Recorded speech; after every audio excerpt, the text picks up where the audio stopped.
নমস্কার,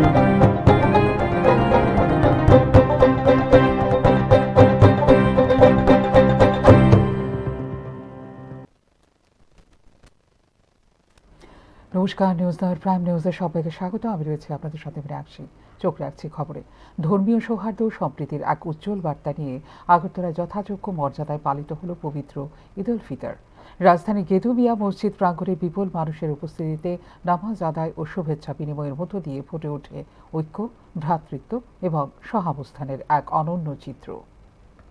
শনিবার পবিত্র ঈদ উল ফিতর উদযাপনের মধ্য দিয়ে ধর্মীয় সৌহার্দ্য ও সম্প্রীতির এক জীবন্ত প্রতিচ্ছবি হয়ে উঠল রাজধানী আগরতলা।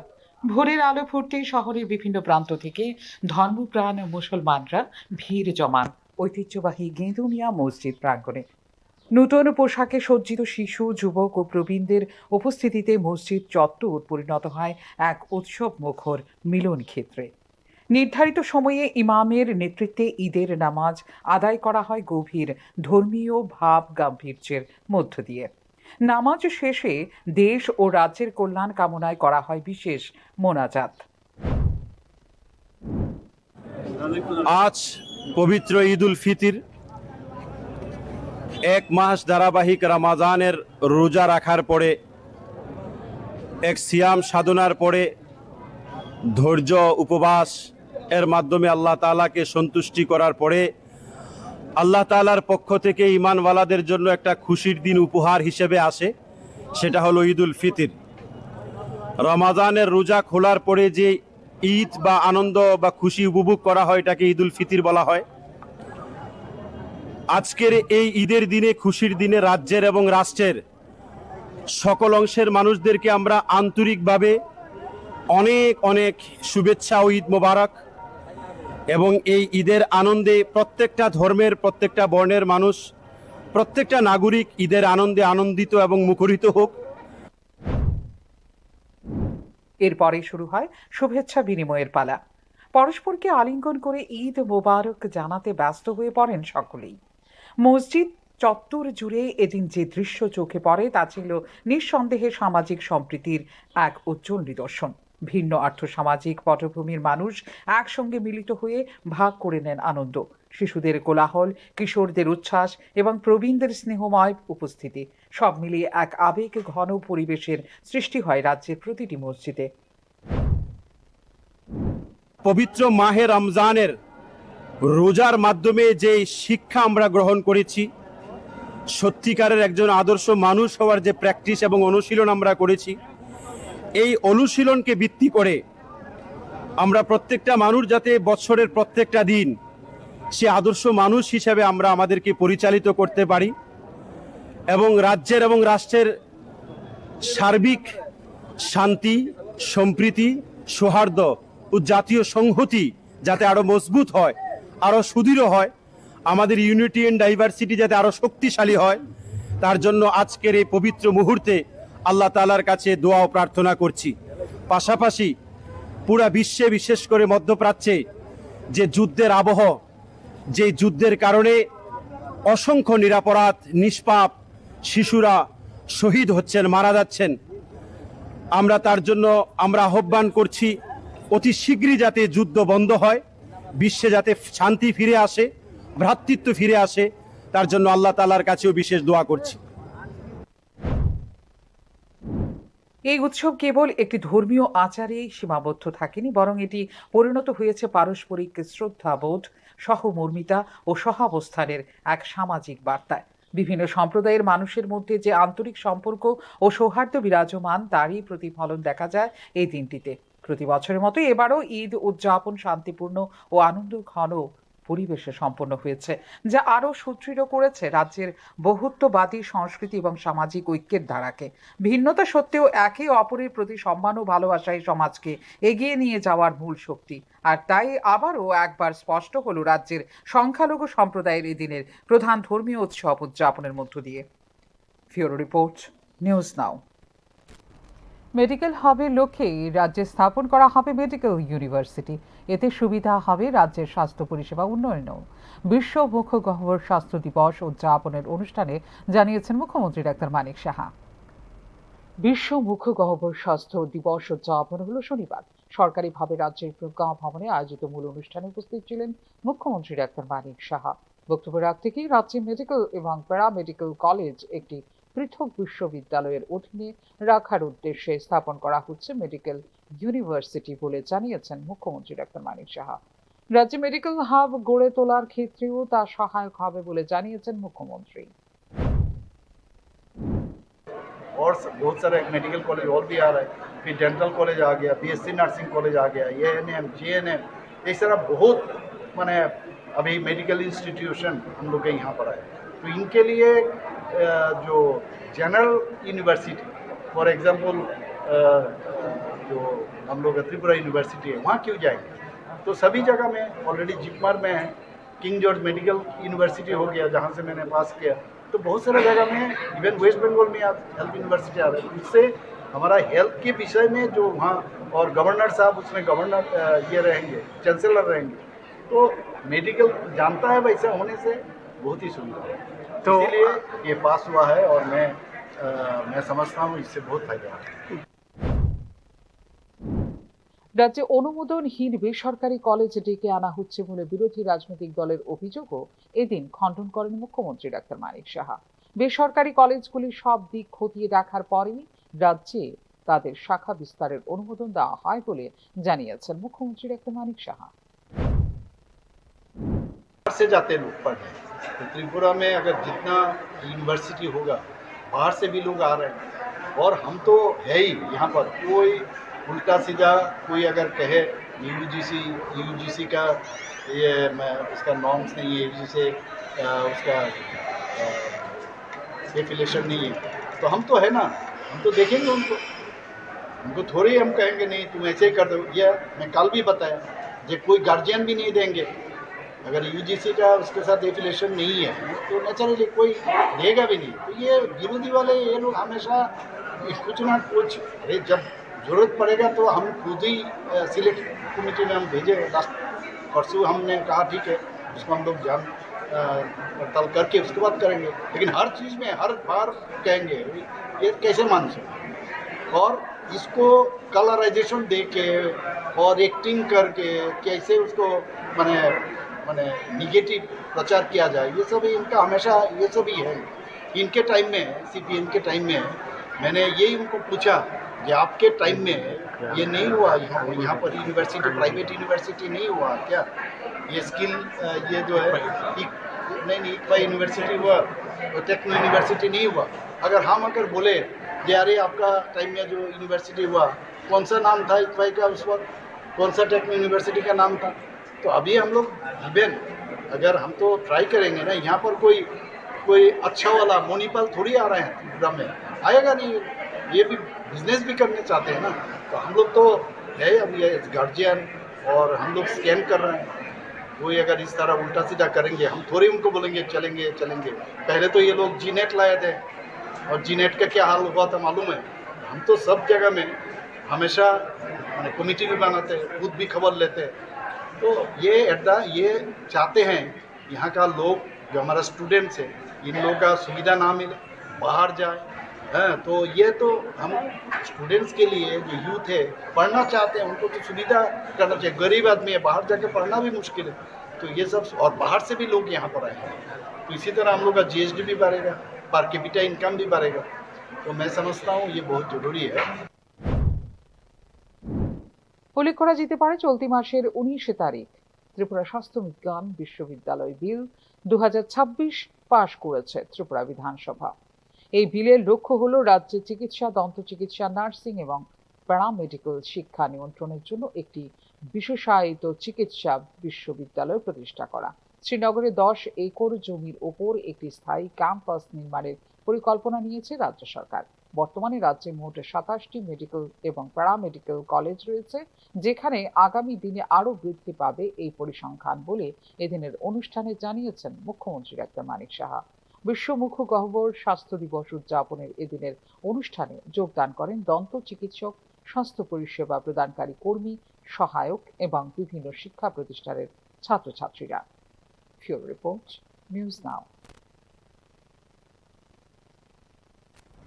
মথার সাথে জোট ধর্ম পালনে তৈরি বিজেপি, তবে অ্যালায়েন্সের বিষয় নির্ধারণ করবে দিল্লি। ভগৎ সিং যুব আবাসে সাংগঠনিক বৈঠক শেষে এই প্রতিক্রিয়াই দিলেন মুখ্যমন্ত্রী ডাক্তার মানিক সাহা। আসন্ন ত্রিপুরা উপজাতি স্বশাসিত জেলা পরিষদের নির্বাচনকে সামনে রেখে শনিবার ভগৎ সিং যুব আবাসে অনুষ্ঠিত হয় ত্রিপুরা প্রদেশ বিজেপির গুরুত্বপূর্ণ সাংগঠনিক বৈঠক। ভারতীয় জনতা পার্টির সর্বভারতীয় সাধারণ সম্পাদক তরুণ চুগ ও প্রাক্তন সাংসদ বিনোদ সোনকরের উপস্থিতিতে আয়োজিত দিনের বৈঠকে ছিলেন মুখ্যমন্ত্রী ডাক্তার মানিক সাহা। বৈঠক শেষে সাংবাদিকদের প্রশ্নের জবাবে তিপ্রামথার সঙ্গে জোট ধর্ম পালনে ভারতীয় জনতা পার্টি প্রস্তুত বলে জানিয়েছেন মুখ্যমন্ত্রী ডাক্তার মানিক সাহা। তবে আসন্ন টিটিএডিসি নির্বাচনে তিপ্রামথার সঙ্গে বিষয়টি অ্যালায়েন্সের বিষয়টি নির্ধারণ করবে দিল্লির কেন্দ্রীয় নেতৃত্ব, জানিয়েছেন মুখ্যমন্ত্রী ডাক্তার মানিক সাহা। করতে তো হবে, যার ডেট আছে তো সেই date না, আমরা তো আমি আগেও বলছি যে আমাদের সাথে তো ওরা তো জোট, আমরা জোট তো আছেই, কিন্তু এটা আমরা তো জোট ধর্ম পালন করার জন্য আমরা রেডি আছি। সেটা এখন পরে যখন হবে দিল্লিতে আমাদের গার্জিয়ানরা আছেন, তারা বসে কথা বলবেন। কটা চেয়েছেন মোটামুটি আপনারা? না, আমরা তো দেখুন অনেক সময় কথা বলার সময় তো আমার বলতেই হবে না যে এখন কি দাঁড়ায় গিয়ে সেটা এখন দেখা না, এখনো কথা হয়নি। ত্রিপুরায় ভোটার তালিকায় বিশেষ নিবিড় সংশোধনের আনুষ্ঠানিক বিজ্ঞপ্তি জারি না হলেও এক্ষেত্রে প্রস্তুতি শুরু করে দিয়েছেন রাজ্য সরকারের আধিকারিকরা। এসআইআর এ ভারতীয় জনতা পার্টির পক্ষ থেকে সহযোগিতা করার উদ্দেশ্যে এদিন কর্মশালা আয়োজিত হয় বলেও জানিয়েছেন মুখ্যমন্ত্রী। দেশের মধ্যেই তো এসআইআর শুরু হয়েছে, বহু জায়গায় অলরেডি হয়ে গেছে, তো এখানে বাকি আরও প্রায় অনেক জায়গায় বাকি আছে, এর মধ্যে ত্রিপুরাও আছে।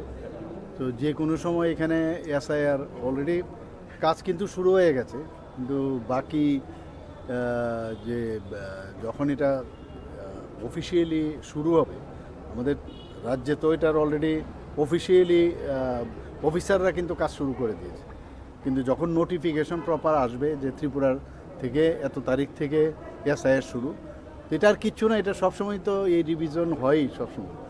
তো যা আমাদের গভর্নমেন্ট অফ আর আমাদের যে ইলেকশন কমিশন আছে গভর্নমেন্ট অফ ইন্ডিয়া, তো তারা অ্যাকচুয়ালি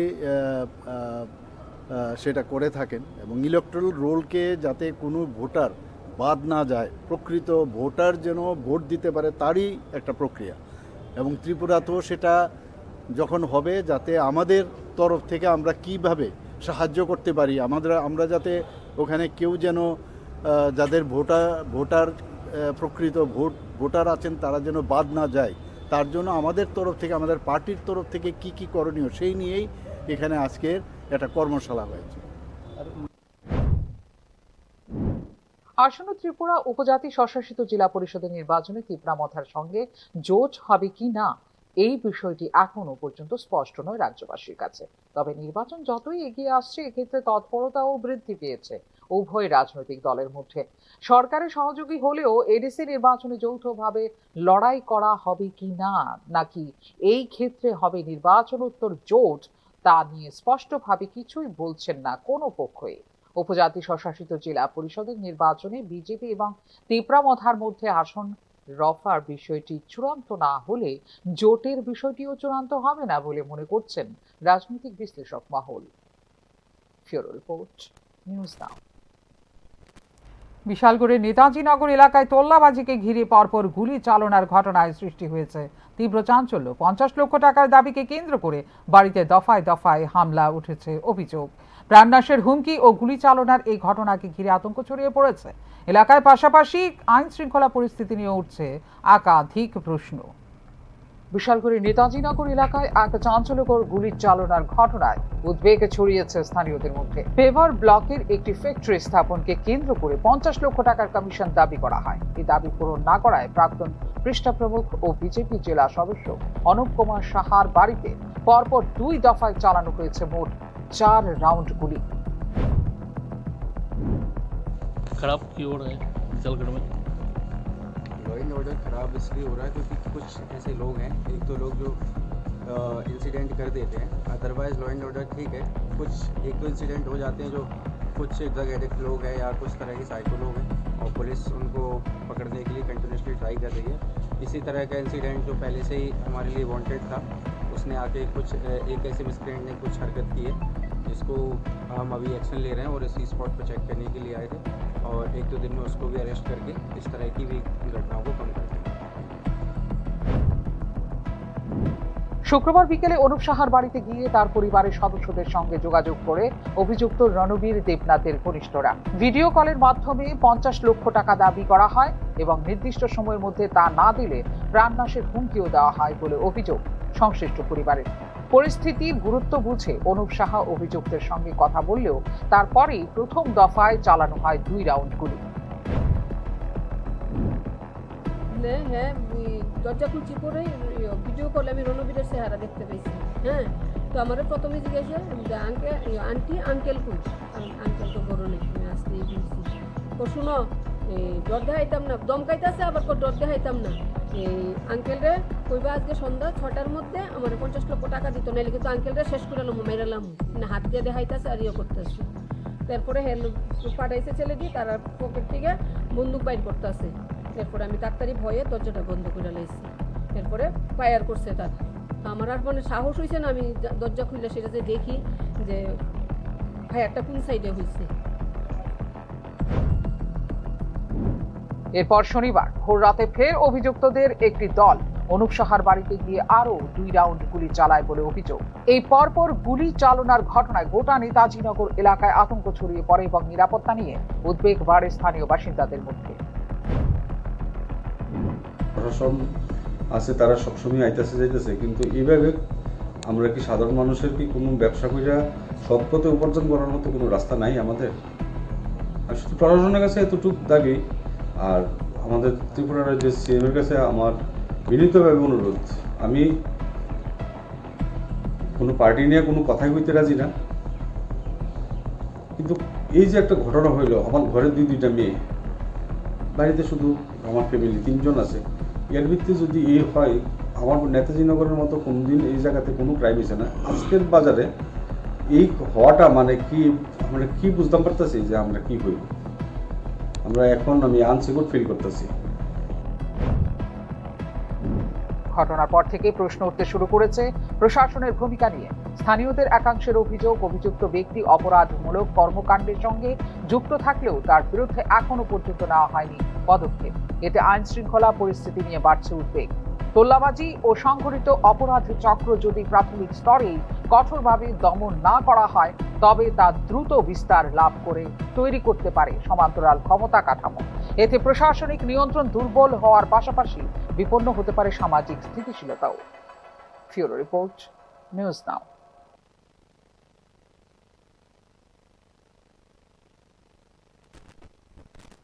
নিয়মিত কর্মচারীদের দীর্ঘদিনের বঞ্চনা, অপূর্ণ প্রতিশ্রুতি এবং আর্থিক ক্ষোভকে কেন্দ্র করে আন্দোলনের নামার সিদ্ধান্ত নিল সিটু। এই প্রেক্ষাপটে 4 দফা দাবিকে সামনে রেখে 23 মার্চ বিধানসভা অভিযানের ডাক দিয়েছে সিটু।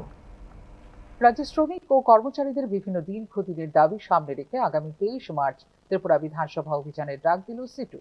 এই কর্মসূচিকে সামনে রেখে শনিবার সিটুর রাজ্য দপ্তরে এক সাংবাদিক সম্মেলনের আয়োজন করা হয়, যেখানে আসন্ন আন্দোলনের রূপরেখা ও দাবিগুলো বিস্তারিতভাবে তুলে ধরেন সংগঠনের শীর্ষ নেতৃত্ব। 2018 সালে বর্তমান সরকার ক্ষমতায় আসার আগে অস্থায়ী ও অনিয়মিত কর্মচারীদের নিয়মিতকরণের প্রতিশ্রুতি দেওয়া হয়েছিল। বামফ্রন্ট আমলে চালু থাকা নীতিমালায় নির্দিষ্ট সময়, বিশেষত 10 বছর চাকরি পূর্ণ হলে কর্মচারীদের নিয়মিতকরণের সুযোগ ছিল, কিন্তু পরবর্তীতে সেই ব্যবস্থা বাতিল হওয়ায় হাজার হাজার অনিয়মিত কর্মচারী চরম অনিশ্চয়তার মুখে পড়েছেন বলে অভিযোগ সংগঠনের।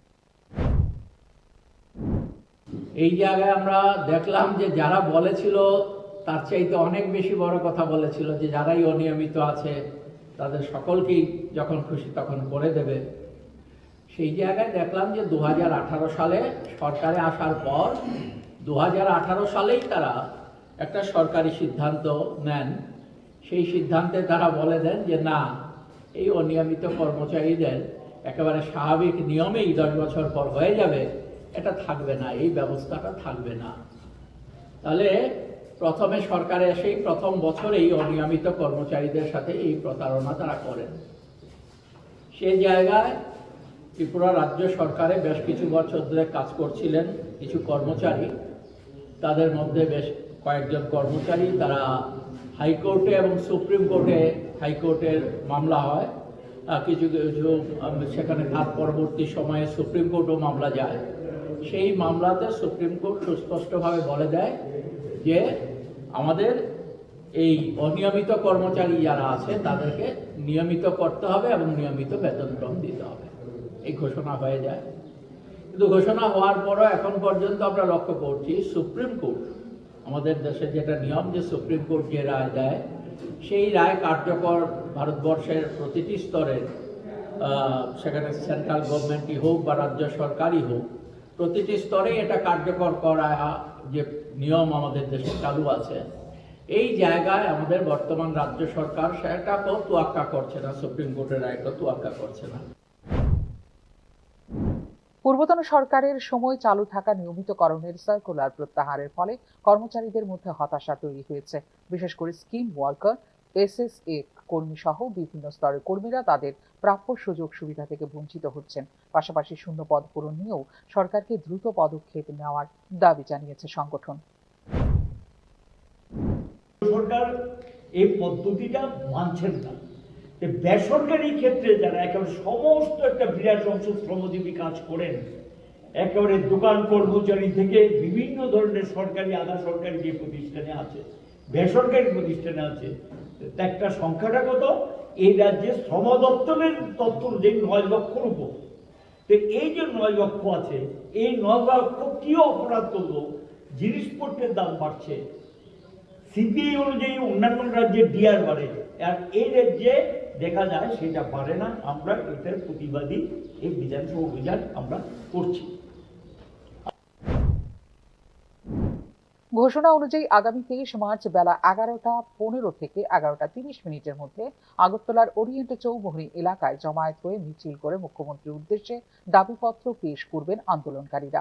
এই কর্মসূচিতে শিক্ষক ও বিভিন্ন কর্মচারী সংগঠনের প্রতিনিধিরাও অংশ নেবেন বলে জানিয়েছে সিটু। অনিয়মিত কর্মচারীদের নিয়মিতকরণ, বকেয়া জিএ জিআর প্রদান, 7ম বেতন কমিশন কার্যকর করা এবং শ্রম কোড সংক্রান্ত নীতির পুনর্বিবেচনা, এই 4টি মূল দাবিকে কেন্দ্র করেই বিধানসভা অভিযান কর্মসূচির ঘোষণা দিল সিটু। ফিউরো রিপোর্ট, নিউজ নাও। চোখ রাখছে এই মুহূর্তে শেষ খবরে। ত্রিপুরা এসএসএ টিচার ওয়েলফেয়ার অ্যাসোসিয়েশনের উদ্যোগে আগরতলা প্রেস ক্লাবে এক সাংবাদিক সম্মেলনের আয়োজন করা হয় শনিবার। ত্রিপুরা উপজাতি স্বশাসিত জেলা পরিষদ তাদের অধীনে কর্মরত মোট 18 জন এসএসএ অশিক্ষক কর্মচারীকে নিয়মিতকরণের জন্য বিজ্ঞপ্তি জারি করেছে ইতিমধ্যেই। এই পদক্ষেপকে স্বাগত জানিয়েছে সংগঠন। একই নীতিতে রাজ্যে কর্মরত এসএসএ শিক্ষক ও কর্মচারীদেরও দ্রুত নিয়মিত করার দাবি এদিন সাংবাদিক সম্মেলনে করে Tripura SSA teacher welfare association. দীর্ঘদিন ধরে এসএসএর অধীনে কর্মরত শিক্ষক ও কর্মচারীরা অনিশ্চিত পরিষেবা অবস্থার মধ্যে কাজ করে চলেছেন। এই ক্ষেত্রে নিয়মিতকরণের রায় দেওয়া হয়েছিল উচ্চ আদালতের পক্ষ থেকে, কিন্তু এর বিরুদ্ধে সুপ্রিম কোর্টে এসএলপি দাখিল করে, যা সম্পূর্ণ অনৈতিক বলে জানিয়েছে সংগঠন। তাই টিটিএডিসি দেখানো পথ অনুসরণ করে রাজ্য সরকার যেন দ্রুত স্থায়ীকরণের প্রক্রিয়া শুরু করে, সেই দাবি জোরালোভাবে তুলে ধরা হয় সাংবাদিক সম্মেলন থেকে।